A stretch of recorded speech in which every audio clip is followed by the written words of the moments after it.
We are back. We are back with another episode of When Queens Converse. And as always, I am your host, Ashaki, and I'm here with these lovely, crazy, opinionated, sassy ass ladies, as always. Aisha Tyree. Hey. Akua. Hey. And that old Patty. Hello. Hello there. Hello there. All right. Y'all know what we do. We like to start this thing off with a spirit. Without balls. The spirit of libation. The spirit of joy. The spirit of happiness. Oh, okay. Mm-hmm. You gonna preach on this Sunday morning, honey? The spirit of liquor. Yes, Lord. You know, it's what yes, Jesus Lord. turned into wine, or however he did that. Whatever he did. He did it. But the person who does it for us is Patty. Did he do it? Well, I'm going to it? turn us on to a little wine spritzer today, or a champagne spritzer. This is very simple. You just get your favorite wine, and if you want to add a little razzle dazzle to it, you can add a little Sprite. Or if you have your juice, you can add a little champagne to it and make you a spritzer. So mine actually fizzled down because I made this earlier, but I have a white wine and I just added a little champagne to it, and I have a little, a little mint in here and some raspberries. So cheers to a good show, ladies. Cheers. Cheers. I added a little razzle dazzle to mine. You had a little razzle dazzle to yours. Come on, razzle in the dazzle. It ain't mint. Nothing wrong with that, honey. Ain't nothing wrong with that. Added a little peach reserve Grand Marnier to mine. So I was going to tell you that as well. Now, if you really want to get fancy, you also can add a little vodka to your white wine. If you have a dark liqueur or some type of dark wine, you can add a dark liquor. So add like a little brandy. Brandy is always good in there. What you say you added to yours? A little tequila. You can add that to your white wine as well. Tequila goes with everything. Tequila goes with everything. Bad day, good day. Yeah. Go with everything. Celebrations. All right. Well, cheers, ladies. Olay. All right, cheers. Hey. Olay. That is good. And so what is that good to you, sis? That's good to you, honey. That did something for my spirit. I put a little pep in my step. It was leading up to that spirit. Oh, spirit.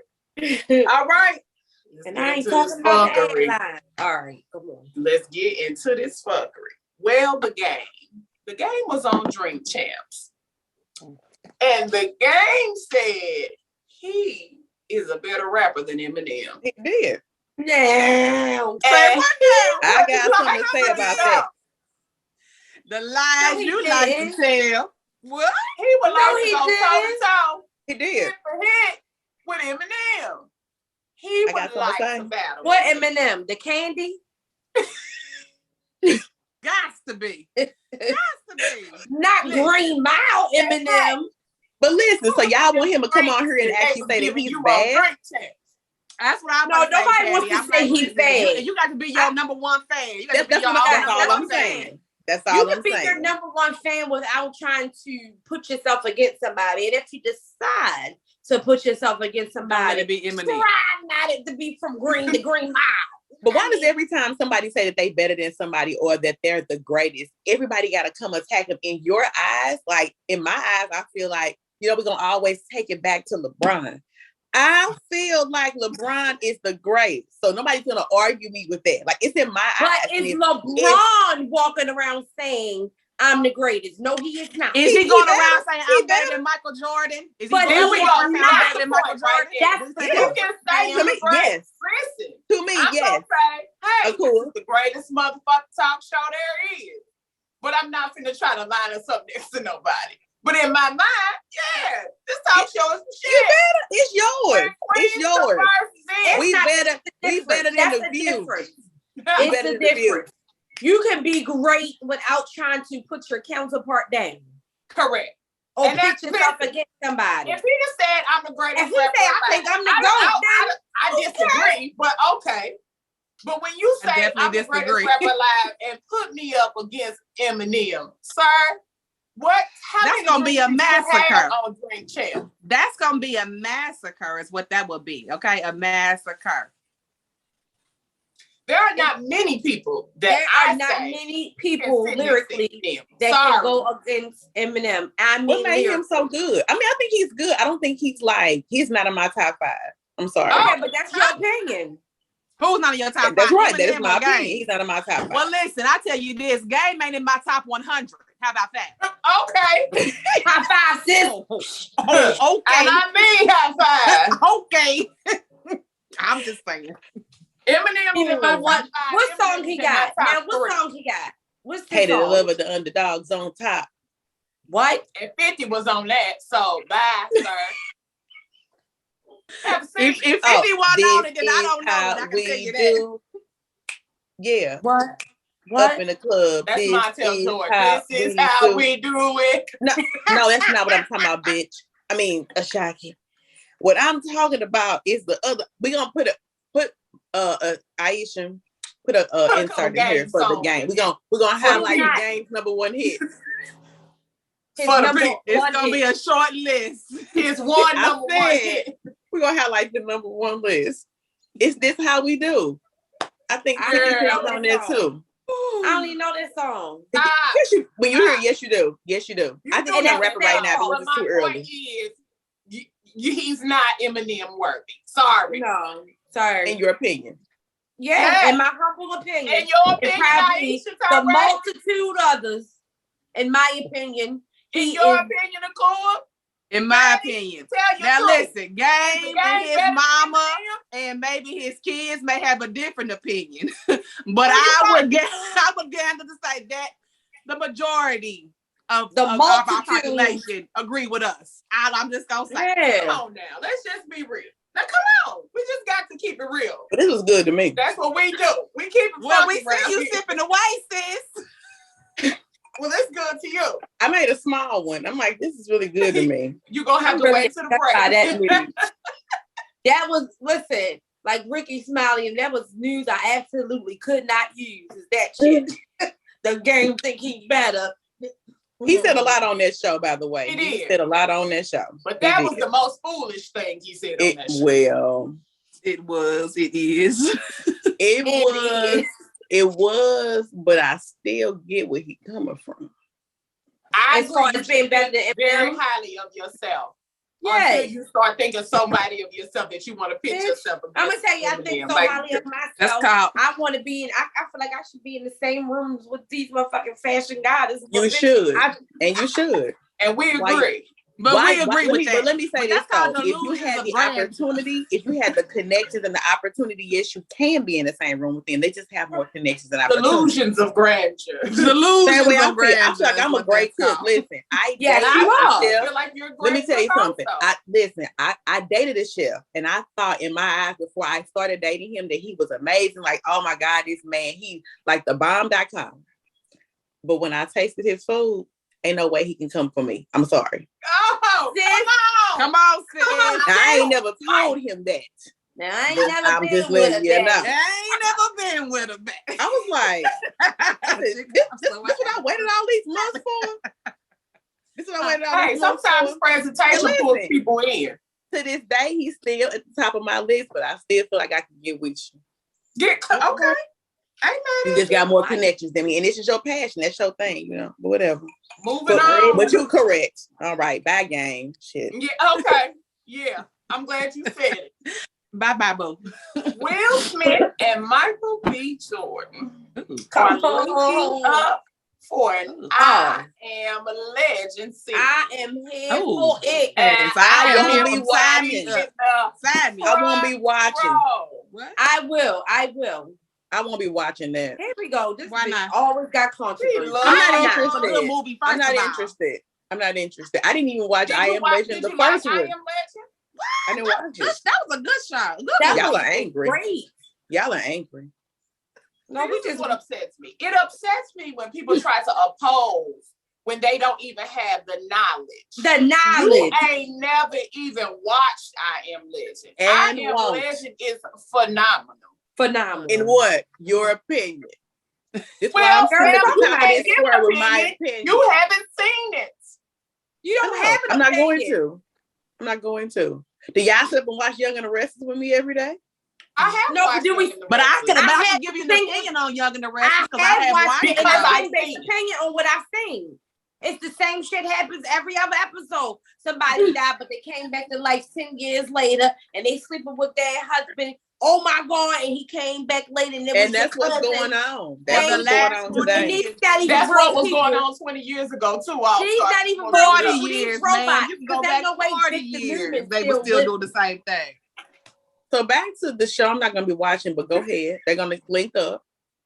They are linking up. They are joining forces for an I Am Legend sequel, and I am here for it. I am definitely here. I'm here to see anything great. Michael B. Jordan is in. I'm telling you, it could be. I don't give a dag on. I just want to see that good eye candy. Lord Maybe have he mercy. could be the alphabet. He's baby. not to me. Honey. Like, I don't know who made him a goddess in the world. He ain't no I ain't Rick counting no Ross. goddess, but he fine. We're He ain't no not. Rick Ross. But he The is- boss. What? Man, you're right. He is not. You're no right. Rick He Ross is the boss. not. He is We agree with definitely that. He is not. That's like, Thank God hey, for that. Patty. That's like This is the thing the about game you, comparing Miss himself to Controversy Emily. Queen. That's You the same love difference. That's controversy. Michael The B. game Jordan and comparing Eminem. himself to Rick Ross. Right. It ain't This is what nothing I'm to saying. compare, sis. This bitch love controversy. The thing about That's it all. is, if Rick She Ross is our is your type, controversial and that's queen. okay, but you can't sit there and just because that's your type, not acknowledge a fine man when you see one. This is the thing though. I promise you, listen, I never thought he was like all that. So you know, when I first really started noticing him was when he was in Black Panther. And everybody was like, you know, he played a good role. And I was like, okay, Michael B. Jordan. He was He was fine. in What was the movie he was in? What What was the fight movie he was in? The fight movie? Rocky. Creed. Apollo. Creed. Okay, listen. I'm gonna get there. I never I was know it's interested in Creed. that. Never seen him in that. I just never thought he You was never all that. seen And that? even Now now, listen, I go back to Michael B. Michael B. Jordan used to be on Was All in My The Children. Wire. No, General Hospital. Either General The Hospital. Wire. General, I never watched those channel Way 2 way back in the day when he was a kid. Then he was on The Wire when he was a kid. Okay.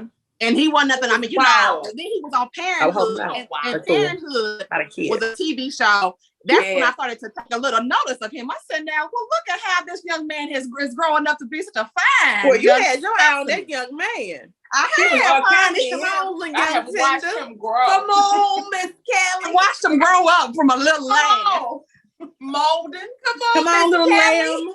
Look at this little this grown lamb. Mm-hmm. Well, no, I mean, I just never thought he. So, but we talked about this though. I don't have there are some nice looking men, like an Idris Elba's a nice looking man. Yes, he is.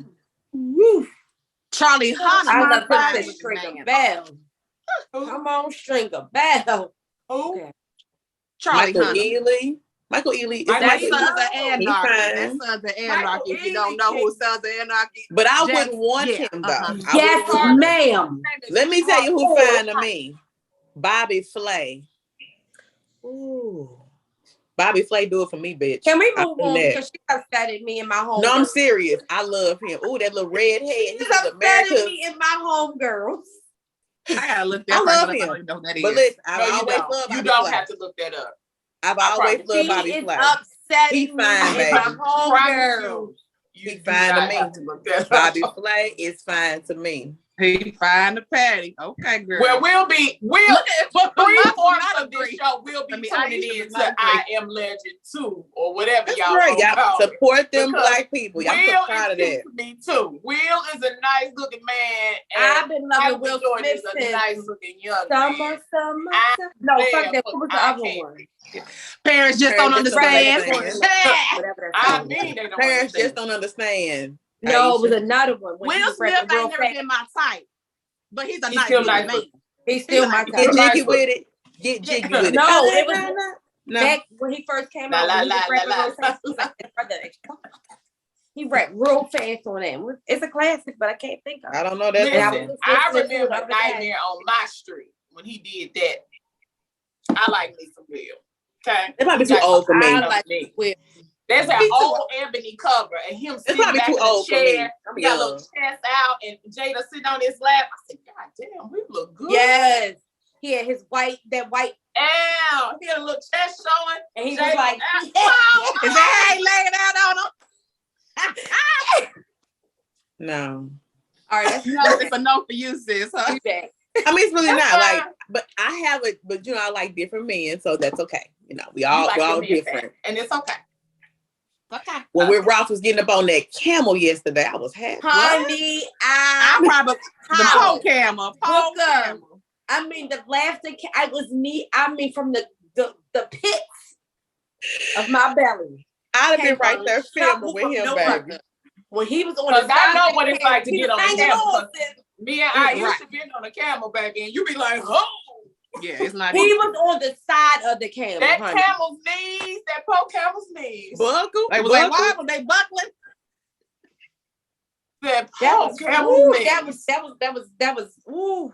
Now he knows better, but that was funny to me. All right, moving along. Let's go along. New York activists filed a complaint to stop merchants from selling white privilege cards on Amazon. You too can get on Amazon and order your very own white privilege card. I'm gonna order me one. Listen, we in a day that you can be whatever you want to be. Wait, you can be trans this or trans that. I'm gonna be in my white privilege card because I think I am identified. You are gonna identify as Caucasian. What is the white privilege? What are we talking about here? Girl, Amazon. A mess. We're talking about a mess. And we're gonna add that in the clip so you people who want one can get you one. Amazon has a white privilege card, and it says Trump's everything. And what does it afford you? Nothing. It's a prop. It is labeled just pull your white privilege card out. Let them know that you have white privilege. Thank you very much. You know what? I just came up with an idea. I got something. I'm gonna make me some shirts that say black privilege, and on the back it's gonna say "Don't shoot." Because that's my black privilege. That's my only privilege. That's the only privilege I got. That's the only privilege we got. Life. Come on, sis. Fuck out of here. It is so the activists in New York say that it is racist paraphernalia. It is racist paraphernalia. It is labeled as a gag gift, and it has a 5-star review on Amazon. Of course, all the 5-star people who voted are white. But of course, unless they're trans white, and that white privilege card is good from birth to death, and that is what it says on the card. Oh my Lord! Shut up! I'm gonna get me one, and I'm gonna walk up and Gucci, you light enough, and I'm gonna slam it down on the counter, and then I'm gonna start yelling at people just because I want to. Take off your mask and all you have on this mask. And when the police come, bitch, I'm white. I got my card. I got my card. My card. Privilege card, bitch. Bow. I can yell in your face and yell at the police. See what the fuck did you come here for? A mess. White privilege. Just show them your card. Show them your card. But the people, that goes so deep. So it's not just the people who. Well, that was good to you. And look, can I get a refill? Cause baby. Let me find out we was thirsty. Yeah, I'm not playing with it. We thirsty. That's why I feel mine. We thirsty, book. You know, when you do wine, you're not supposed to fill your glass up, but I knew better. Ken always call me a tacky hoe because I feel mine to the rim. On the rim. I'm at home. Okay, I do what I want to do. Tacky McTacky then. Ken say, you just a tacky bitch and will be. Okay, and I'm at home. McTacky.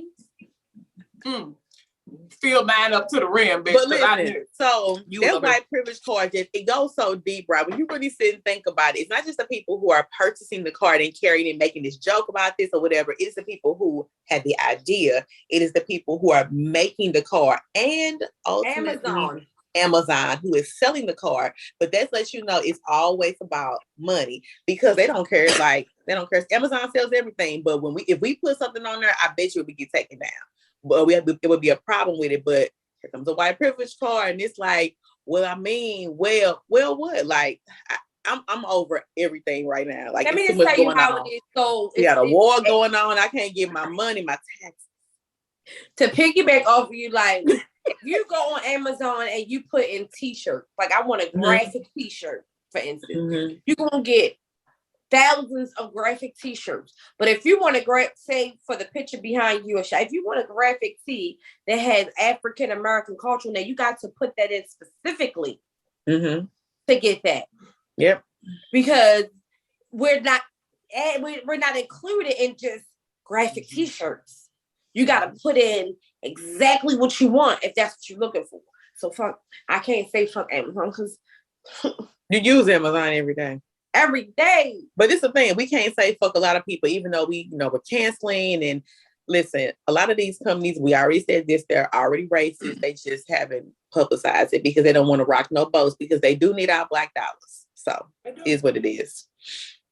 So we shall see what Amazon does about that.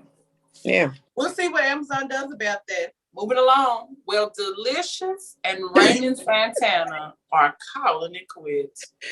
Ooh, they did not like it. When he was in that don't know who like... Delicious is. Delicious was on Flavor of Love. I don't know. And Flavor Flav liked him some Delicious. Well, this didn't really have nothing popping after that. Besides a booty.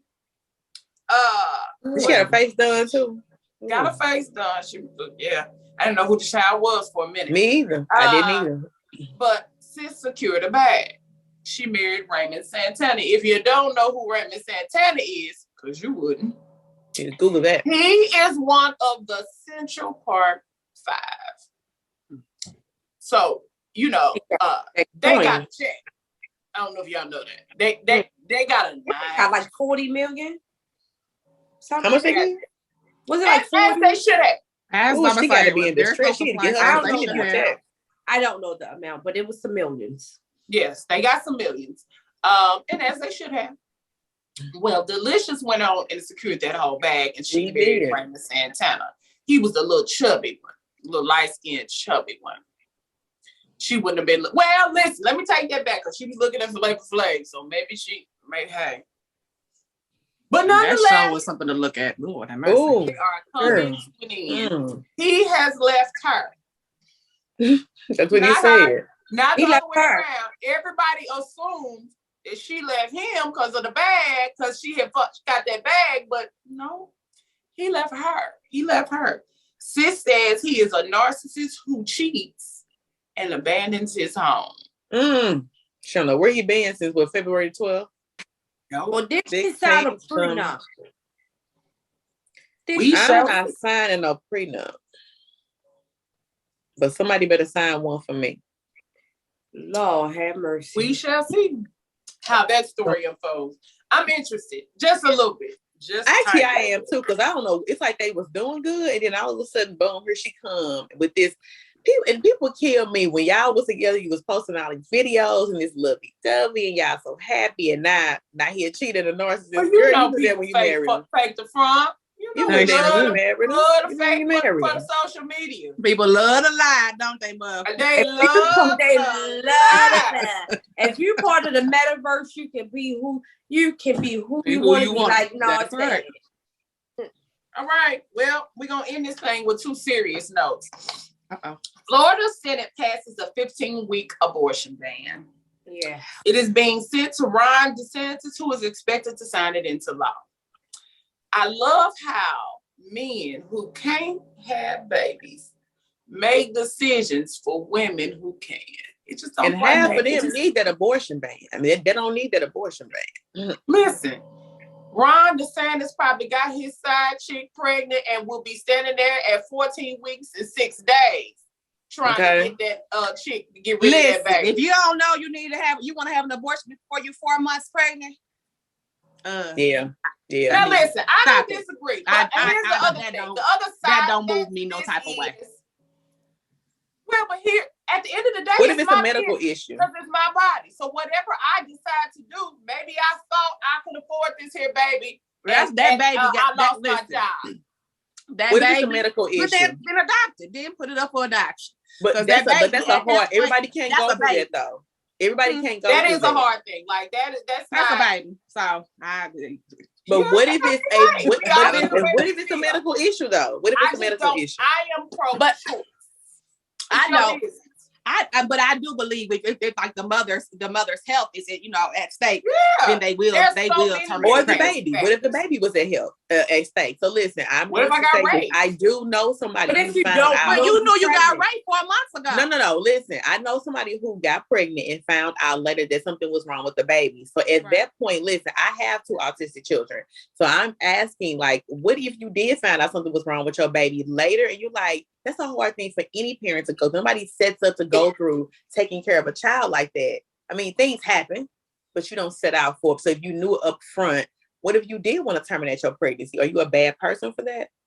But this is the thing. I think that you're a bad person for that, but even I also at 15 do think weeks, you may not know you're pregnant. Let's just say, because it can happen. And to speak on the rape subject, you can be raped. Yes, you know you got raped.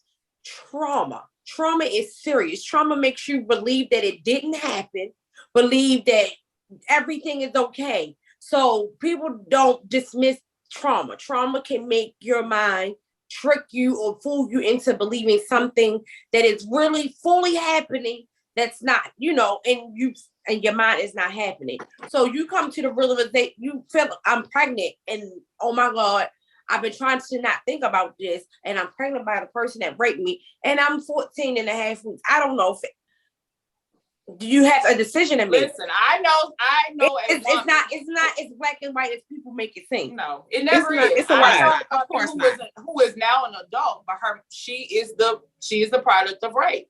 Her mother despised her. Her mother despised her. Her mother, she felt like her mother hated her. Now, her mother decided to have her for whatever reasons. And maybe at that point in time, she thought, I can handle this. Mm-hmm. But then, a lot of times, certain people, depending on your mental state, you looking at something that's a product of something that scarred you for the rest of your life. Yes. Now, listen, if you're talking about parenting if people are in all types of environments that are messed up and not a healthy environment for a child. So that to me, doesn't really determine if somebody should have or not have a child. If she decided that she was going to have a child, she decided she was going to have a child. Yeah. People have, people have all type of fucked up situations. So that really doesn't mean. Well, but maybe she shouldn't have. If you maybe she should have given her baby up for adoption, or maybe she tried to do the best that she could do. That's why everybody the needs situation she was in. Because listen, you need your own choice. It's your choice what you want to do. Yeah. I believe I'm against abortion, although I have had an abortion in my own. I have had my own abortion. I have grown to become the way that I feel.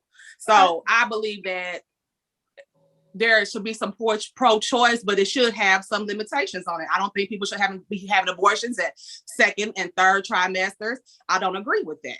Right. Period. I am pro-choice also, and listen, I have had an abortion. I can tell you right now, at 42, if something was to happen, I'm gonna be sitting in somebody's clinic. You're gonna get this here thing out of me, or it's gonna be with your money order.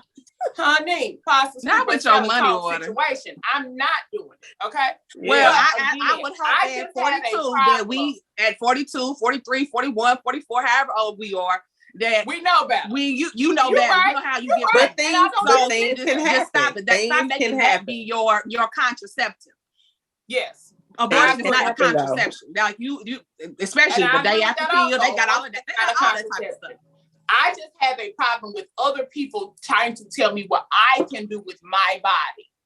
It's not they tell you to wear a seatbelt. They tell you to wear a seatbelt every day. You're gonna get pulled over, and they'll tell you, they get a ticket for that. So I mean, we say that, but it's not just your body. Is my point. When you get to 4 or 5 months, that's a baby. So you're not speaking just for yourself and your body. You're speaking for somebody else's body at that point. I feel so. The government tells us a lot of different things. They told us we had to get vaccinated. They told us, we got to wear. They told us. And I didn't believe in that either, by the way. Right, I didn't believe in that neither. Shit.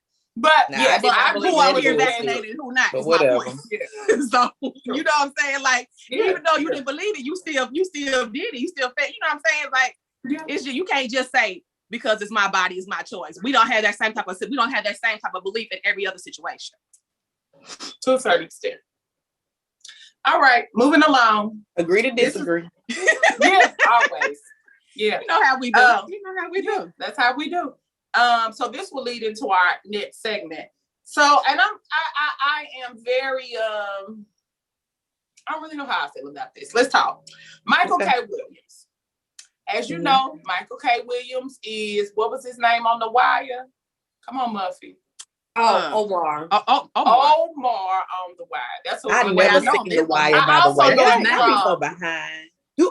Aisha got upset. She breathed when I said that.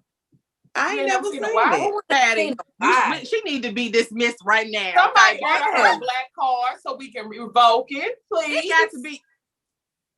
I'm gonna give you your white privilege card because you don't need no. Yeah, just go ahead and give it to her. Order her blood. I'm sick of her. I've never seen it. I'm sorry. Okay. Well, he was also in Lovecraft Country, and I loved him in that also. But nonetheless, Michael K. Williams, as you know, we lost Michael K. Williams in September of 2021, and we found out it was to an overdose of heroin laced with fentanyl. They have charged his drug dealers with murder.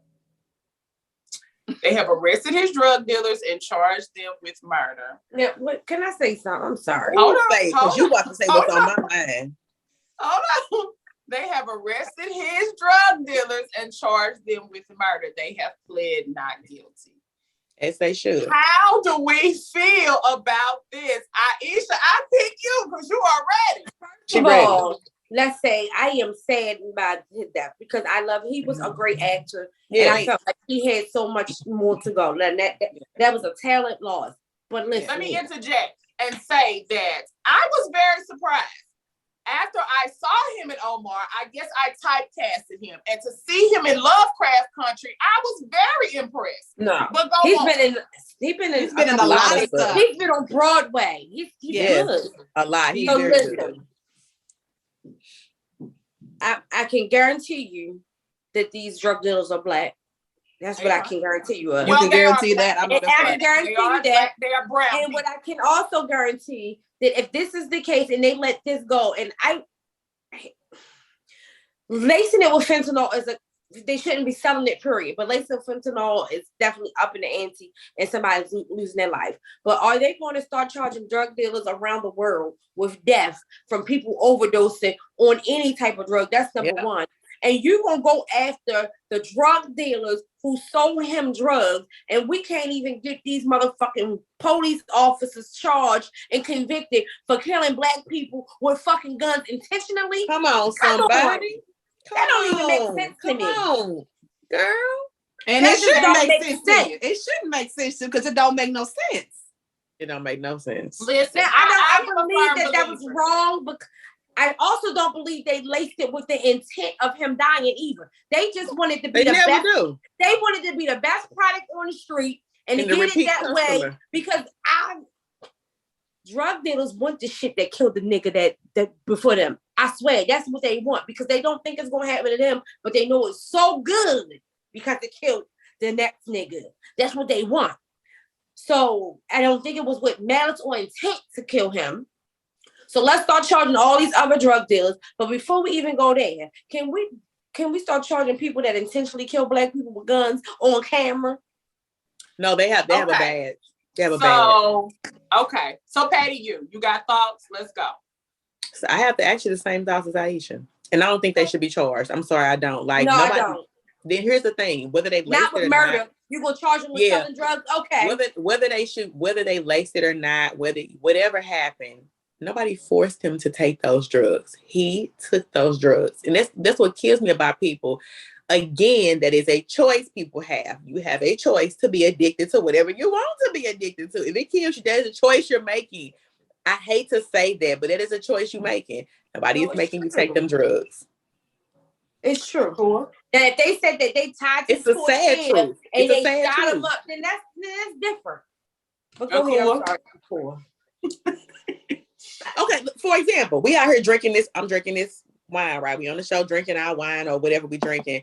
What if something was to happen to my wine? Nobody made me drink that. So who are we gonna blame for that? Like, am I blaming the show because I'm the drink maker on the show? Am I blaming y'all for making me do? It's like we are reaching on things that we should not be reaching So let for. me say this: if they laced your wine with something that you were unaware of, should we not sue them and hold them accountable? But if we were unaware, we cannot prove that he was unaware. Here. We can't. This man is dead. We can't prove that no more. I'm just asking a question. No, you're right. No. Yes, you have the right. If you did it intentionally, because and I didn't know. Yes, you. If somebody laced wine, they did it with intention to hurt somebody. Yes, that's the thing. It's with intent. You lace some wine.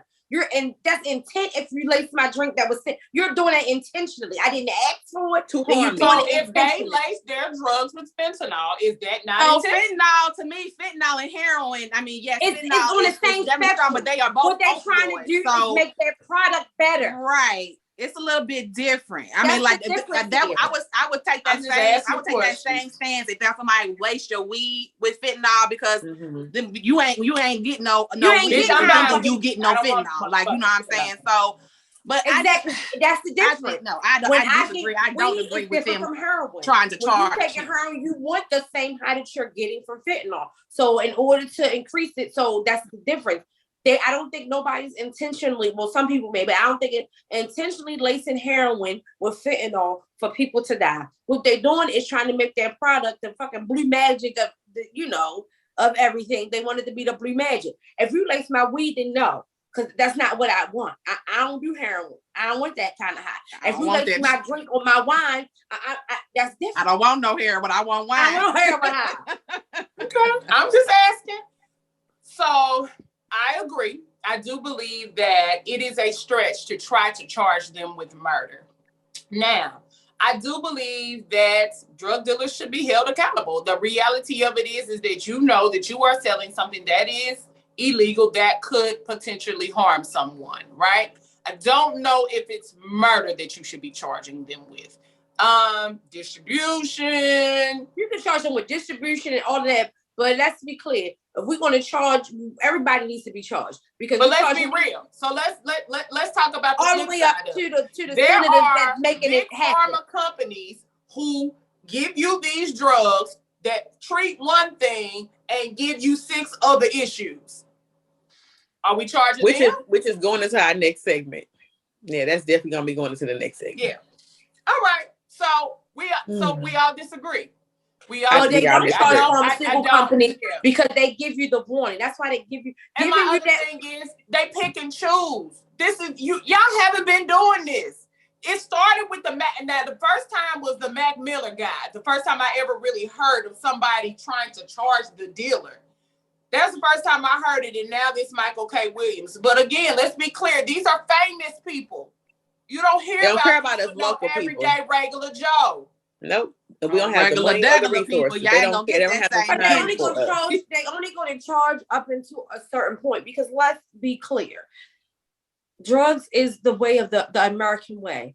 If they're going to start charging certain people, they're going to have to go all the way up the ladder. And again, I'm going to say senators because senators got more power than we probably ever think or believe. And they are the ones who negotiate and motherfucking get all this shit popping. And they connected. These motherfucking senators. But no, I believe when they do these big drug busts and drug rings is because they done pissed somebody in the government off and now they taking them down because they can't fucking stop. I mean, listen. And they also need an example. They need an example. The situation goes so high. Listen, if you better be watching Snowfall. You said giving you an example? For instance, I believe most shows and movies that we watch, they're just taking snippets of reality. And because if you watch Ozark, it's nobody you gonna tell me that this shit don't fucking happen.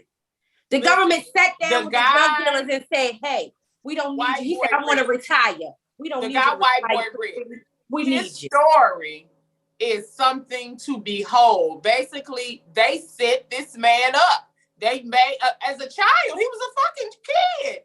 And they gave him drugs. They put him into the hood just for him to set up other dealers. And then they left him. They dropped his ass.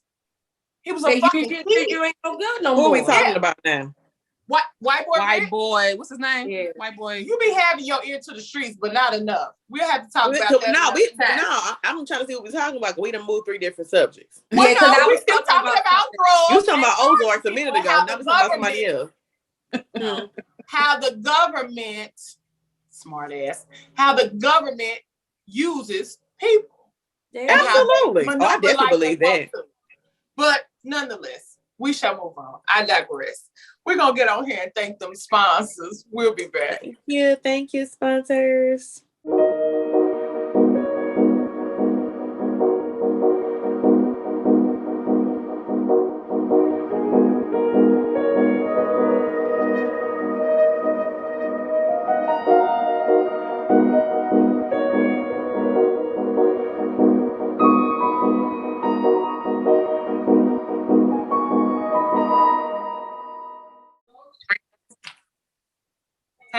Hey, we are back. And we are back to finish up our conversation from, I guess now technically it's 2 weeks ago, where we spoke about the opioid epidemic in Black America. And as you know, we were really into it and could not finish. So on this part 2 of the opioid epidemic in Black America, we want to talk about how we create change and how we get them the help that they need. So we got our same guy back with us. Y'all call him Juice. I call him Juice too, but nonetheless, Jay Scott, as he has his name, is back in the building with us to finish up that conversation with us about the opioid epidemic in Black America. Welcome back, sir. Thank you. Thanks for having me. Appreciate it. All right. So how do we start the process of healing in regards to our men, women, family, cousins, sisters, brothers that are dealing with these opioid issues? Education is the first part of it. And what I do, I see a lot of families so much come in there and they just drop their loved one off, and they pretty much, it's the equivalent of when you drop your kid off to, school and you don't continue to work at home. Anytime you do that, then you're leaving it to people who don't have information on the person, who don't have the history, who cannot properly, treat them outside of their profession. And so when they do that, they're essentially leaving their life into our hands, to the hands of, the professionals who are in treatment centers. And then there's no support. So one thing we need to do is educate ourselves on how we can best be a sober support for the people who are using and understand what they're going through. I said this last week, in that particularly in this area of using the opioid area, that they are not using just to use for recreational purposes. They are using just to feel better. When you are introduced to opioids, there's a natural opioid that is in your brain that is blocked. So that anytime there's something natural that is not in your body anymore, then you don't function like yourself, quote unquote yourself. And so what this synthetic opioid, which is mainly fentanyl, is what's killing a lot of people. What that does is it replaces that, but not in a way that's healthy. So it makes you feel like this is how you're supposed to feel. And so that's why you continue to use. And if you don't use, then you're sick. And I mean, this is equivalent to having a flu. You're having fever and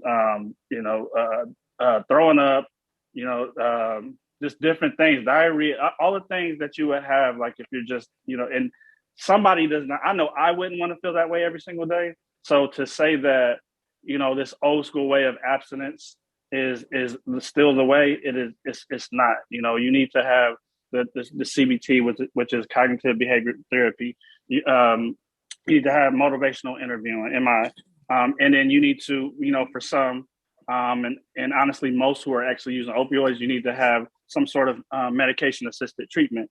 And you have to have these all in combination, not like one or the other, or, pick and choose what you want to do. Group therapy, peer-led therapy, to hear some of the stories that other people are dealing with, and be able to have people who you can lean on, who may be a year into recovery and 2 years in recovery.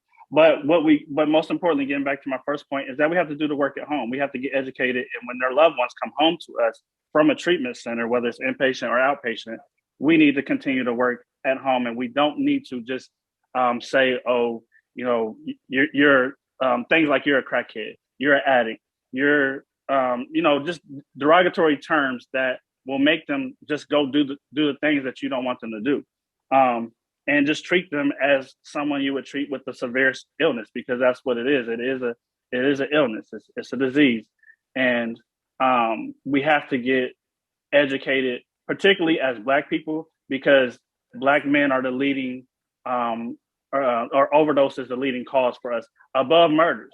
We think of, in the Black community, there's a lot of murders. There is a lot of drugs which go into some murders and robbery and other crimes. But no, the opioid crisis is the leading cause of death in the Black community.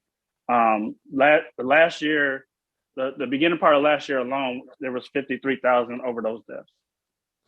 In 2021, the year before that was 92,000.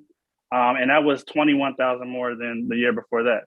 And right now we're on pace to double 92,000. So this is what's happening. And you're not going to stop someone from dying by saying, stop using. That's just not enough. It's not enough. You have to get them in treatment centers. You have to get them with the professionals. You have to get them in the hands of people who really, and do your research on treatment centers, because all treatment centers aren't good. I'm here to tell you that all treatment centers aren't here for the right reasons. It's a big money maker. It is. But make sure that they are doing a mixture of everything, not just one thing. If somebody says, oh, here, just take this medication and you'll be fine. There's no magic pill that's going to take your trauma away. Mm-hmm. There's no magic pill that's going to take, the things that were done to you in your childhood away. You have to do it paired with therapy, with individual counseling and group therapy. And it takes a village, as it always has done since you were a child. And so that's where we start. We get educated and figure out how we can best support each other. Akua, what's your opinion on getting your family member involved, or you being a family member in AA or NA or be Al-Anon, and helping them to find sponsorship, things like that?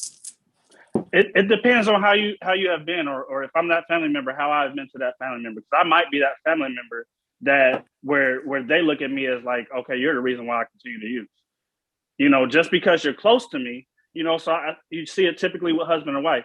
The husband wants the wife to get well, so without the education, get the wife to get well. And so your way of getting well is, can't you just stop being a crackhead? Can't you just stop using? Look at what you're doing to your children. And, not knowing that there's a real sickness and I need to really dig in and figure out what I can do. So if you're really supportive, or if you change that narrative for them, because that's where it's important, change that narrative for them, and you go to those meetings, then I feel like I know that it's beneficial to go there, to have that support. Sober support is so it's so vital. You have to have an environment that's conducive to their recovery. You can't just tell someone to stop using it and stick them in the heart of the hood, because their environment says, well, I'm going to continue to use because that's what that's all I see. Mm-hmm. Exactly. So you remove them from that environment. Where same thing. If you're a person that's causing them to go use, you remove that out of yourself and get educated and say, okay, I can't just say these things because this is going to be a trigger for them. And you get active, just as active as they are in their recovery. You have to be, as a spouse, as a loved one, as friend, whatever, as their sober support. You have to be as active and put that work in. That's a lot to take on, though. That is a lot to take on. I mean, of course, if you love somebody, you are willing to do the work. I would, most people I would think would be, but I think that is a lot to ask of a person, essentially. But of course, like I said, if you love a person, you do the work. But that also says that, hey, now I'm having to change my life to fit yours. it's no different than like when we talk about people who have drinking problems. Well, I don't have a problem drinking, but I have to stop drinking around you because you have a problem. And I feel like, while it may not be too much to ask, but I feel like people don't really realize that when they're going into a situation trying to help someone else, whether it's your spouse or your sibling or where, I don't think people are really aware of what they're taking on. I think that it's more of a, so as people progress in their recovery, like my aunt, she's a recovering addict, and I believe she wouldn't be hard pressed for me to share the information, but she's been recovered for 20 years now, right? Or plus, right? So at the beginning, she was like a baby in her recovery, you know what I'm saying? So you think, when you have a baby, you go and you do all the protections, you make sure the things are out of their way, there's no hard edges around, you make sure you got outlet plugs. But as they start growing and maturing, some of those things that you were doing at the beginning, you can take some of those, you're not as fully involved in that recovery process, because they are maturing and growing into their recovery. Like, so my aunt, beginning, you couldn't do different things around her, but now, if you have a drink and, she come to my house, we have drinks and stuff. That doesn't bother her. She doesn't know like, oh, I got to leave here. And, that's not her walk right now. But 20 years ago, that was her walk. And because I loved her, I respected her, and I understood what she was going through, I did do those things for her. You know what I'm saying? So it changed. It's a transition. I think even with me, and tonight you can attest to this. I was not an alcoholic, but I had a drinking problem. Right. And it was evident because of everywhere I went. It was either great fun or there was great destruction. And either way, I was not being myself. Alcohol took over my life in a way where I did not understand my identity.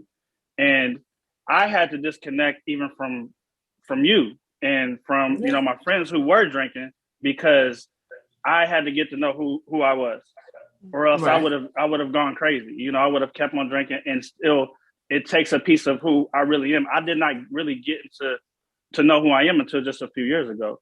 And so I removed myself from that environment, but I am also a strong person.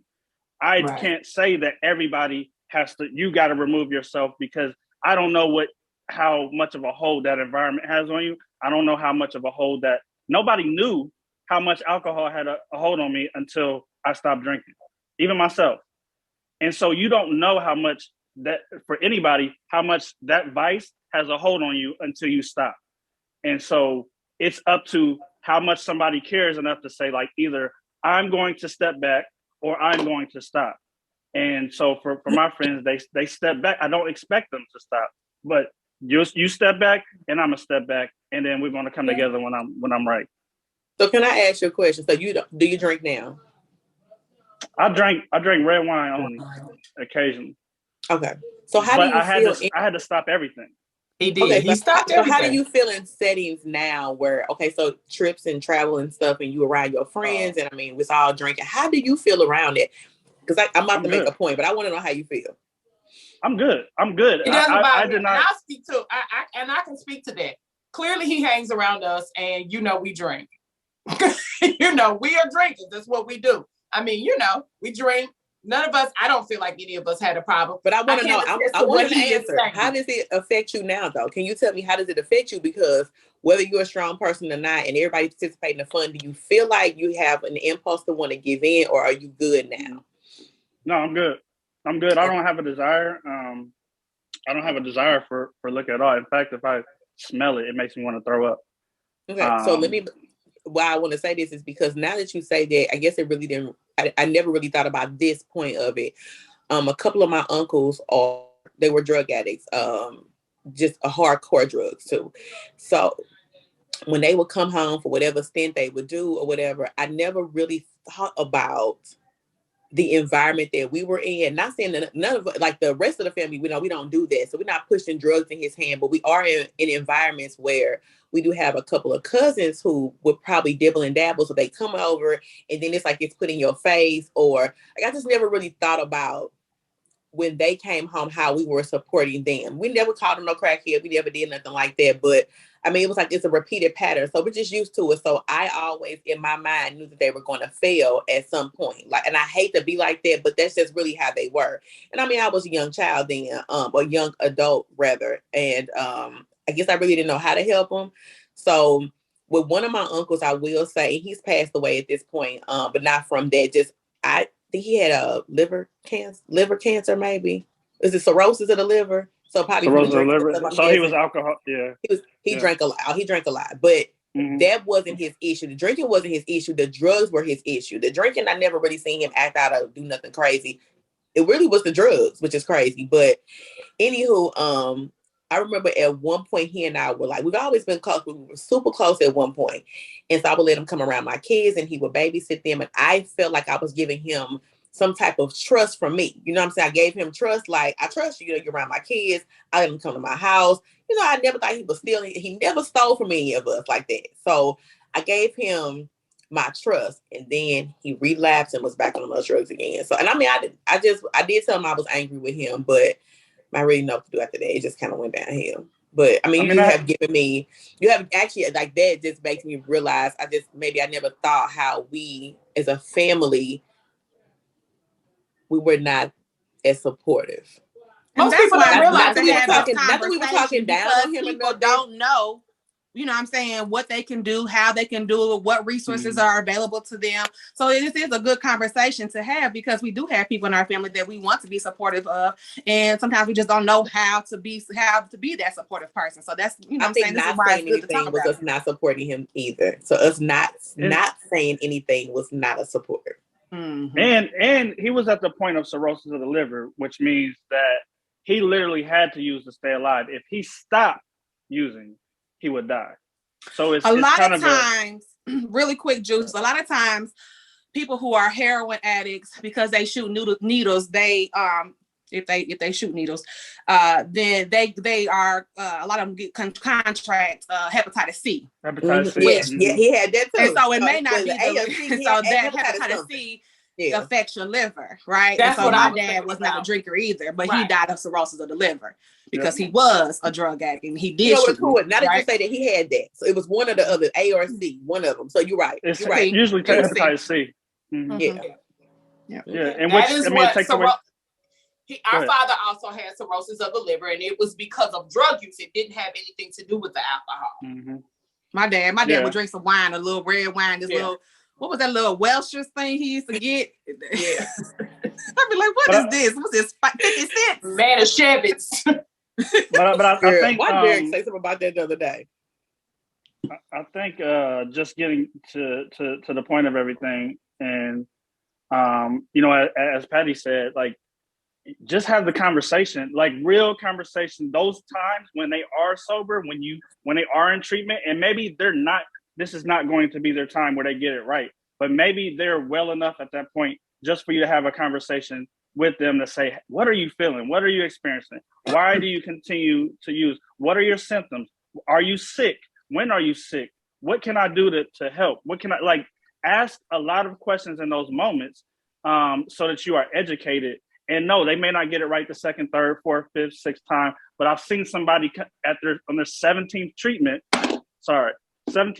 center, and they finally got a year under their belt. Then they got 2 years under their belt. And it does happen. It doesn't happen for everybody at the same time. You know, the same thing that happened to you in your childhood didn't happen to me in my childhood, or not in that manner. And so I may have a lot to dig up and a lot to deal with than what you do. So you may get it right on the second time, while I get it right on the 20th time. But the thing that has to be right always is that we get more understanding. The Bible says, "In all thy getting, get an understanding." And so that's something that I always try to intentionally be better on, is understanding from other people's perspective and not try to validate things for them, because their truth is their truth. Whatever they're living and whatever they're experiencing is real. And if I've never lived or experienced that in their body and in their mind, then I can't sit here and say what you should do. Right. And I think that it's wise for us to understand, like, you know, especially people who have no understanding of what addiction is. You know, like I was saying, Al-Anon is for family. That's a meeting for a family. So the 12-step recovery program, they have a recovery program, a program for family, right? Because you don't know, you're not knowledgeable. And so learning, talking to, having that communication, like what are your triggers, who are the people, places, and things that we need to get rid of, having those conversations and getting to know that individual and what they're struggling with and what they're learning as well in their group therapy and things that that can help you to be more supportive of them. Yeah, it's like a relapse prevention plan.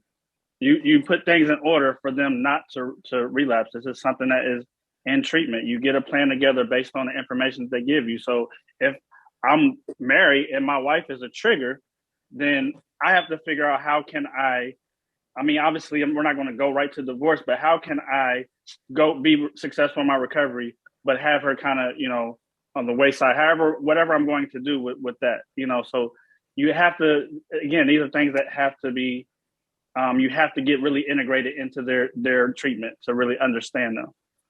Okay. All right. Well, we appreciate your insight and definitely appreciate this information. It definitely opens up your eyes to some things. Of course, like I said, several of us have dealt with drug abuse in our families and things of that nature. It looks like pretty much all of us have. So, you just never really know what the answer is and how do you combat it. I mean, of course, each of us, I'm sure, have hopes and, wishes for these people to do better, but, you never really have the knowledge. And I'll definitely say that I didn't have the knowledge at the time. I was a lot younger at the time. And of course, when it came to the point of, him being where he was at, it ends up being frustration. And that's what it was a lot for me. And I'll be honest, I spent a lot of time frustrated more than I probably spent time being understanding. Just because, you are dealing with an addict and, you see what it's doing. And it's like, you can't see what you're doing to yourself. You can't see what you're doing to us. And you got grandkids and, but I didn't have the knowledge, and again, not that I clearly, I'm not a bad person and I definitely wanted to help in any way that I could, but you become frustrated. And I think that is a natural thing. And I don't want anybody to feel bad because they became frustrated. You become frustrated when you are dealing with people, and that is an honest emotion. And I also believe that is something that you should definitely speak on. Like, hey, I'm trying to help you. You are driving me crazy. What can I do? And I think that it's also key to be able to have those conversations. I think that it looks like from this conversation here, communication is key in a lot of things, and even so in this. So I also want to say that I just want to say one more thing. Of course. And so I just want people to recognize, and Juice was kind of saying that he said the 17th time that one of his clients came in and, he got a year underneath his belt, but it took him 17 times. And so sometimes this is just like how you are in remission from cancer and then cancer pops back up. You don't be like, well, damn it, I already did the damn work with you. I'm not going back to this, you know what I'm saying, to help you to. We have to bring that same type of attitude, that same type of energy when, it's someone who is addicted to some type of drug and they relapse. It's not, I'm not dealing with this. This is a disease and we have to, be gracious, right?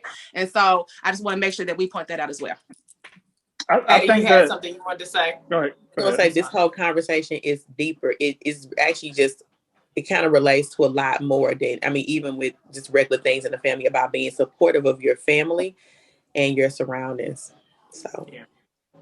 Go ahead, Juice. I'm sorry. Go ahead. Yeah, I think we have to learn. You said something that's very powerful. I don't want people to miss what you said. And I want to kind of spotlight that. You said I was more frustrated than I was understanding. And I think that that's very powerful, not just for this, but just in life. What happens when you're a parent, single parent, and they don't have another person and you're more frustrated than you are understanding at their level? We don't remember what it's like to 100% be a child. And we've never been a child in this generation.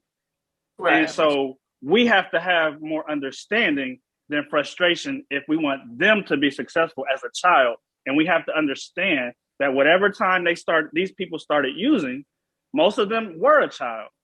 We're talking to them at that state. On top of that, they are not even themselves. So that's why I say we have to find those sober pockets to really talk to them, because they won't understand when they're in active use. They won't. You may as well just talk to a wall. They're not going to understand. They're fixated on their next use. All right. Well, this was great. I am glad that we had this conversation. I do appreciate you for stepping in and giving us some insight. I definitely want to thank you for joining us and giving us that insight. We will try to put some information in this show to, if you are dealing with this currently, so that you all have some information in regards to how to be able to help your loved ones. All right. We're going to thank those sponsors. We'll be back, y'all. Thank you, sponsors. Today's sponsor is Unapologetically Natural, a natural body care line that carries body butter, body scrubs, and so much more. Unapologetically Natural, where health and wellness is a lifestyle. Place an order and mention the word Queens for a 15% discount. Okay. Oh, okay. We back. We back. We're trying to make sure we right for y'all. All right. Love and happiness. It's time for love and happiness. Well, make you do wrong.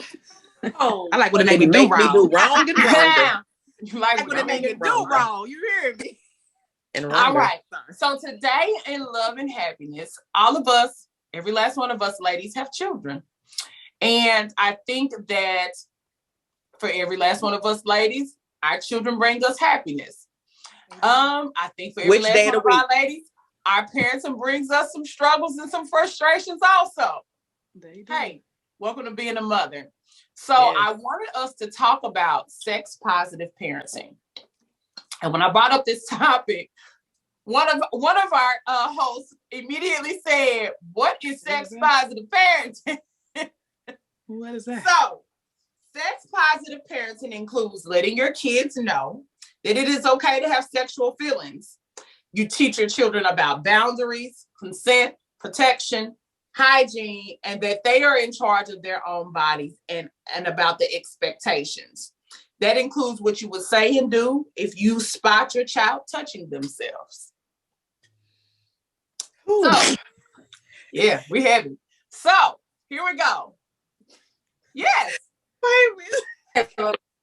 Sex, and maybe it's more to it, but the part that you just described as sex positive parenting, to me, just sounds like parenting. At certain points in life, as a parent, you teach your child the body parts, what's sacred, what they should do, how you should wash. That's when it early on, too. Like, I thought that was... Do. Not all people do. I don't think it has anything to do. You have a lot of people who shy away. Parenting. You have a lot of people who shy away from sexual conversations with their children. Yes. My children call their private parts what they are. They call them vagina and they call them penis. I got a 7-year-old daughter that knows what a vagina and a penis is. She knows how to clean her vagina. She knows that at some point in time she's gonna grow up, and she said, I don't want to go through puberty. She was like, ugh. But I was like, sis, but you will be. So she understands that at some point she's gonna get these breast tears. She knows at some point she's gonna get her cycle. At 7. Why does she know that early? Because her mama at 8 got her cycle. So I don't want to be like I was when I was a child and was like, but you see that? So that's key. That's my point right there. At 8, you were very confused. Now, here's the deal. Most people don't think that I'm going to be having this conversation with my child at 8. But now, with things the way that they are, and hormones and foods and all this type of stuff, it's very possible. Also, you have to be, I feel, this is my feeling, my opinion. I feel like you have to be realistic. Yes, you want to say to your children, hey, wait till you get married. Abstinence is key. All the things that most of our parents probably said to us. I am not married and I do have 2 children. So while abstinence may have been key, it wasn't happening. So I think that it is key, right? I think that it is key that you have those conversations with your children and that you're realistic with your children. I sent my son off to college. He's gonna kill me for telling this story. When Christian was, I shouldn't have said his name. It don't matter. When Christian was 12, too late now. When Christian was 12, He sent a picture of his penis to his girlfriend from his grandmother's phone. Okay? My mama went through her phone and found pictures and seen the penis. She said, "Now what little winter is this?" Okay. Sis called me mortified. There is a penis in my phone. My child tried to say, "Oh, I had downloaded some stuff," and my mama was like, "Well, you downloading penises? What's happening? Let's talk." My mama said, "I'm gonna send it to you." I said, "Hey, sis, you don't have to send it to me." She said, "No, I'm gonna send it to you." So she sent it to me. You verified this thing. I knew you knew that penis. I seen that penis before. Sir, you are lying. This is your penis. What are you doing? So we went through this whole conversation of, hey, you're sending pornographic images from your grandmother's phone. Do you realize she could get in trouble for that? Like somebody could think she's peddling child porn. Like, come on. And here in Indiana, just so you know, my goodness, seeing other kids naked pictures, they can get charged for child pornography. Yeah. So now, mind you, my child is now 20, so this was 8 years ago. So nonetheless, I sit down with this 12-year-old and have a whole conversation. And I'm like, hey, you probably don't want to send your 12-year-old penis out. You don't want that picture to stay with you forever. You don't want nobody to pull that picture up 8 years later. And this is the picture, sir. I said, on top of the fact, like, we talking about sex. Let's talk about, you think you're ready to have sex? Mm-hmm. At 12 years old, he said, yes. He thinks he is ready to have sex. Now, indeed, I am. He made an adult decision. Okay. He made an adult decision. This is all quite comical to me now, but at the time, I was furious. Boy, you are not ready to have sex. So, now my son is older now. I've sent my son off to college. I sent 100 pack of condoms with my son to college. Why? Because I am realistic. While I do not want my son to have sex, I am very aware that my son is having sex. And what I don't want more than him not having sex is to be somebody's grandma. I know that. Come on, Granny. Now, Aisha, I choose. Well, I'm a grandmother, but let's just say this. It's all demographic. You were a grandmother later, though. You wasn't no young grandmother. Your kids are not, but your kids are not. Your kids are older. That's why your kids are grown. Yes. So it's all demographics. Because when Ashaki said that, you're grown up to be taught not to have sex until you're married, not where I came from. It was never, no, really. First, I never had a talk. It was never, like of course said, when I had my period, I didn't know what the fuck was happening. I didn't know what a period was. Never even heard about a period. I'm just saying. I just was like, whoa, and hit it for forever. Like, anyway. But demographics, when you grow up, where I grew up, that's never a conversation. If you're going to have a conversation, is wait till you're married. No, it might be wait till you finish high school. Mm-hmm. As opposed to wait to marriage. No, really. Or wait till you've been with this boy for so when you said, I was like, wow, like that has never been. I don't think any of my cousins were ever taught wait till you're married. I don't. It was wait till you finish high school, because finishing high school was a big accomplishment. Like when you finish high school, I mean, it was like you didn't graduate college because it didn't happen. No. Yeah, for me, it was definitely a wait till you get married. Of course, I grew up in a definitely a wait till I got married type of situation. Yeah, I grew up in a religious household. Now, let me say this. To a certain extent, Brenda wasn't so far removed that she didn't realize, like, this is probably going to happen. But what she did was try to give me the knowledge in any other ways. So she would take me to, and this was when I lived in St. Louis. They used to do this thing called like Teen Talk or something that they did in St. Louis. And so I went to like a forum where it was a lot of teens, and it was a panel of people, and they were basically talking about sex and, talking about protection and pregnancy and blah, blah, blah, blah, blah. And on the way home, my mom had took me and one of my other girlfriends. And so, of course, I'm uncomfortable because, like, I don't want to talk about this with you. But, I think that that's also key. It is also key for us as parents to make our children comfortable and let them know, like, hey, you can come to me. We can talk about this. I'm going to be a little grossed out because I'm going to be grossed out. But I told my what kids, else you got, girls? I have a son. Did he come to you and talk about it? Or did the girls come to you? The first time I found out my son was having sex, he was 13 or 14, and he had disappeared. He didn't come home from school, and y'all know I'm panicking. And everybody, like, I called the police. They was like, well, he's a 13 or 14-year-old boy. And so I rode around and I found him, and he got punished, the whole thing. And I remember I was married at the time, and my ex-husband, we were upset, but when they found him, then we was okay. So the next day, my ex-husband and his best friend was in the house, and he played all the time, PB&J, Shocky. He played all the time, and he hollered, I mean, so what, yo, you used the condom, right? And my son says, yeah, honey. You wasn't ready.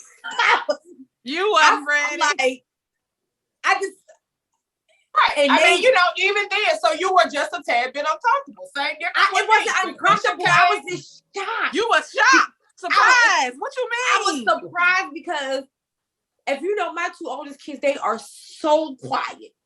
They are. Like, it's always the quiet ones, Buffy. It's always the quiet ones. They are so quiet, and I was like, what? That was the shining point. But after that, it was like, so let's sit down and talk about it. It was not uncomfortable for me because what I didn't want for him to be is a teen parent like I was. So I was like, what? Well, let's talk about it. So you gonna keep doing it? Well, let's get these condoms together. And for me, as a parent of a boy, as the mom of a boy, it wasn't so much of him getting pregnant. Because and I think that's the other part. My daughter, it was like, I want to know. So minute with our daughters like and with our sons. To have sex, I want to know because we're gonna get some birth control. The minute and they was like, but they did it. Because I made it comfortable. Like, even though my oldest daughter was like, well, I don't want to talk about that. Younger son was like, well, what we talking about? So what you say? So what I gotta do? And she literally did that. She literally called me and said, hey, Ma, listen. And I was like, although my heart still was like, I had to pull over because I was driving, but she came to me and we went and did what we needed to do to get her protected from having a baby. And I said, hey, but this don't protect you from getting any kind of disease. So we still gonna use condoms too. So I'm the same way. Like, so with my oldest son, I did not know. My sister had to tell me he was having sex. I said, say what? Because I have the conversations. I be talking to him. And so I was like, so what's really good? He was like, well, I didn't want to tell you and so and so and so and so. I was like, well, why you didn't want to tell me? So anyway, we got kind of, but at 15, I was pregnant. And so that's been a huge thing for me. I did not want my children to, be, unaware, ill-equipped. I want them. So like my sister, honey, both my got a 20-year-old and a 17-year-old. Both of them are having sex. And my second son, he did tell me when he started having sex. And so I'm getting better at this sex positive parenting thing. But both of them, I equipped them with condoms because I don't want to be no grandmama yet. I told them, I said, 50 maybe, that may be too old, but you give me 45 at least. And then I don't want them to come home with no disease. Like, y'all, it's serious out here. So we have those conversations as well. We can deal with that. We can deal with a baby and get pregnant. But if you get syphilis, something that is herpes, something that there's no fearful, there's nothing I can do but love you to help you. But I can't give you a break from it. I can give you a break from a baby. You know what I'm saying? I can't give you. So that's what my son talked. It was a little bit different because I had my brothers who was like, it was high five. When I say my oldest brother came running to talk to him, like I can't, like it was like he got his crown of honor or something. But when it came to my daughters, it was like, nah. Well, and with my oldest daughter, everybody like no, and she did wait. Shit, I'm not gonna lie. That child is a different breed of child. But the youngest one, at that time, my ex-husband was just like, hey, I called him. I said, hey, well, this is, and he had to accept it because I'm like, listen, you can't beat it over the head because we wanted to come to us. You know what I'm saying? At this point, it is what it is. We took her together to the doctor. She calls him now to tell him about stuff. And he had to be okay. At first, he was like, this is not, but hey, what do you want her to do? Get it from her friends? You want her to call a friend that's just as smart about it as she is? But when you sent the text about the sex positive parenting, let me tell you, the first thing that crossed my mind was not this. I was thinking, like, people, are we about to talk about people just letting their kids grow up wearing dresses and they boys? And that's what I was thought. That's what I was like, thought. Oh, I got a whole opinion on this one, honey. That's what I swear. That's what I thought, because to me, that's just a part of parenting. I would never describe that as sex. But that ties into it all as well. All that still ties into it. So my experience was very different from everybody else's. My mother talked to me from a long time ago. She told me when I was ready to come to her, and I went to my dad. So when I was 15, I was ready to have sex. I went to my dad. He was nervous. But then after we had a conversation, we went upstairs and told my mama. My mama was not very receptive of the conversation. She was mad, but she still listened. She was just like, well, you're gonna have a baby, you shouldn't do it. But we still, all three of us went to the doctor. Okay. Look at that. Ain't that beautiful? Listen, you know what? I don't even know why. I've always been scared of my mom. My mom was she's not a mean lady or nothing, but my mom was just real with me, and she was just very open. So I knew about my period, the sex. We had all them conversations, but we all went to the doctor. At the time is when the HIPAA laws were first introduced to me, and the lady was like, well, do you want your mama to be in here? My mama said, I'm not leaving. I had to get a pap smear. My mama stayed in the room. She sat in the back, behind me, but she stayed in the room. I got a pap smear. I got on my birth control pills, and I did not have sex for a couple of months. But I had a positive experience about it. So, again, my oldest son is autistic. So, of course, he hasn't come to me with a conversation about sex. Because he's autistic, he doesn't speak. However, my little cousin, I've had an experience with her. So I did go to her. I was very real with her, like my mama was real with me. And I told her, I think, Ashaki, you said it is expected that you're going to have sex. We have to be realistic about it. And I told her the same thing. You don't have to lie to me about nothing. You are going to have sex. I did not wait until marriage because I'm 42 and I have never been married. And I do have 2 children. That is not a realistic expectation for anybody to say you're going to wait to marriage, because marriage is not for everybody.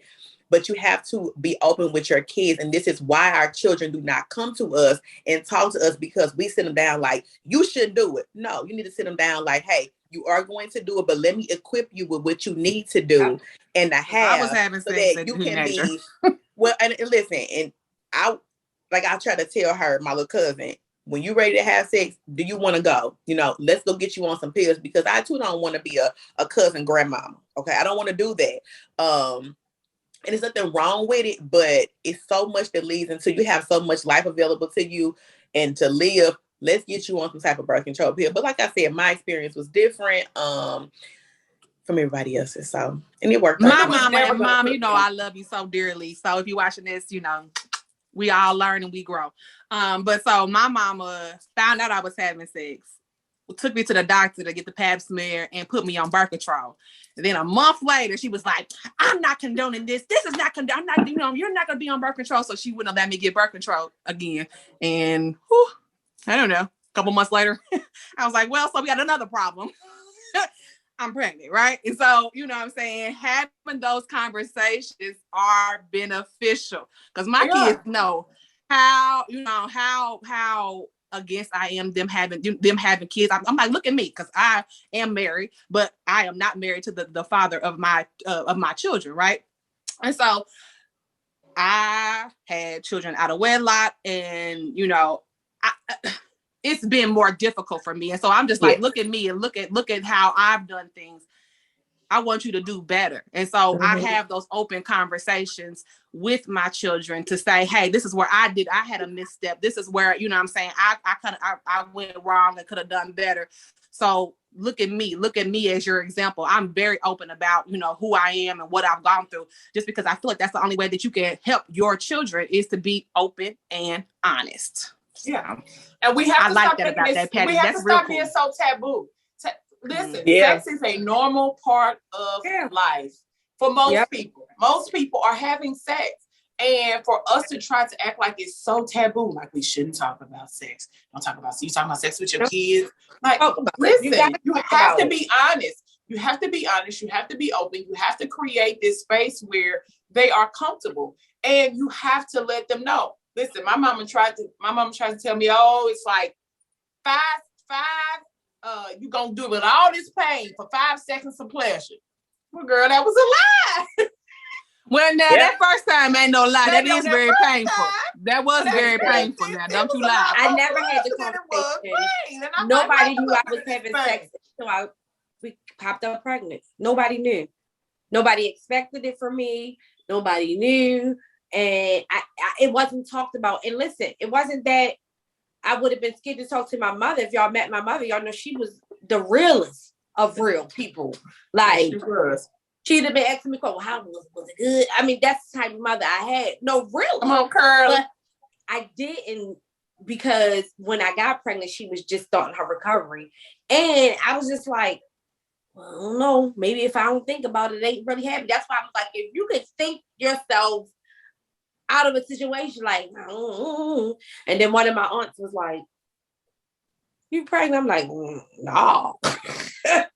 And she took me to the doctor, and nobody in my face shunned me. They was like, well, we're going to have a baby. Okay, well, this is what we're going to do. We're going to put you in school for all the pregnant girls. But I never, like, the conversation of never happened. Like, I had to figure out what my period was as if I was having it. Like, growing up. When I first had my first period in 9 years old, sitting in 4th grade, I was like, and I'm about to share some shit that I didn't know if it was what it was. I thought it was from trauma. Yeah. So I ain't say nothing. And then when it stopped, I was like, oh, then it happened again. I still thought it was from trauma. I didn't even know what a period was for like a whole year. Can you imagine not for like a whole year? And it wasn't until I was in New York with my cousins, Tamika, and they was on that period, and they was like, I was using whatever I could find to put in there. I swear. Toilet paper, socks, it didn't matter. I just was like, when it happened, and we was in New York, and I remember I was in the bathroom with my cousin, and she was using the maxi pad, and I'm like, what's that? That I was about to turn 10. I was like, okay, and I still never said anything. So I was like, how do I get those? From the store? Like, I figured it out for myself, because I still didn't say to her, well, I don't know what a period. They just assumed. So I used to steal maxi pad. Every time I went to my friend's house or somewhere, I would steal some because I need these from there, because they wasn't having no period. So I was stealing from them. Did not know. I taught myself about a period, what to do, watched other people, like, okay, you put it down there and you change it. How often you supposed to change it? Like, I didn't know. So, and this is a key reason why sex positive parenting I was is ready important. to have those conversations with my children. Like, hey, listen, this is going to happen. Period can be like ready. Like, no, because I don't want them trying to figure it out on their own. Like, So that's why this conversation is happening. I mean, the reality of it is that, regardless of people's different religious backgrounds, and I know that does have a lot to do with how people feel about sex and things of that nature, you have to be realistic and logical, and you have to teach these children, and you have to give them the knowledge so that we are not looking up, and we've got kids who are pregnant and they hiding it, or, you got diseases and you hiding it, and, that's one good thing about my mama. Although I didn't know what was going on when I got pregnant, when I got my period, I was like, yo, this is happening. And that's something we always talk about what we doing out here. You've always been very open and vocal with your mother, where me, on the other hand, I have never been. It's not until now that I'm 40 years old that I am, more vocal 42. Than I've probably ever been. You're 42. Oh, okay. Clear it up. Clear it up for the people in the back. She's 42, ladies and gentlemen. Okay. I look 32, so that's all. You do. Really I'm just saying you are 42 though. You're pretty good. And I make 42 look damn good. You do. Come on, sis. You do. I'm just saying you're 42. I'm in my almost a 40s, half a century and I old. just started having these type of conversations with my mother, where I am more vocal than I probably ever was, because I didn't do that. And when the cool would do stuff, and she would be like, "I told my mom," and I would be like, "You told your mama what?" But that's another thing. I'm not as me and my mama don't we told her. talk and we talk about everything, but I do believe there are some conversations that a parent should not be having with their child. So while we did talk about the sex thing and we talked about it, I'm not gonna tell my mama, well, I fucked him last night. The girl was good. No, it wasn't never Now, none we of ain't gonna that. take it that far. She ain't No, have I'm As not an saying you adult, did. I'm just you saying. talking about as an adult or period? Period. As an Like adult. some conversations, sorry. like even right now. Conversations we did. Huh? Me and my mother. Me and my mama, we talk about everything. My mama, we talk about everything. But I'm not finna tell my mama like, oh, I set up and had some last night. Like, oh no, I don't go that far with show her. you everybody's different. Everybody's with background. me and my mother. Everybody's upbringing. I mean, we'll be on the phone cackling. Brenda would never talking about. Sharon would never. She don't want to. No, she's appalled. My mother and has she know. looked at a guy I was dating and said, "You think you can handle my daughter?" Curly, I love her. Come on, Curly. Love for that lady. So nonetheless, that is why we are having this conversation, to ensure that, hey, you are having these conversations with your children. Your children fare better when they are able to communicate and get the knowledge from you versus getting it from their friends who don't have a fucking clue. They don't got no clue. From the internet, and it's going to give them too much information. Ooh. So, sex positive parenting. We are all for that. Thumbs up on that. Yes. Sex positive parenting. Sex positive parenting. All right, y'all. We are going to bring this thing to a close. As always, you know that when queens converse, the crown may shift. Mine ain't never shifted. But it never falls. Y'all be blessed and have the day that you deserve. Love y'all. Peace out. Peace.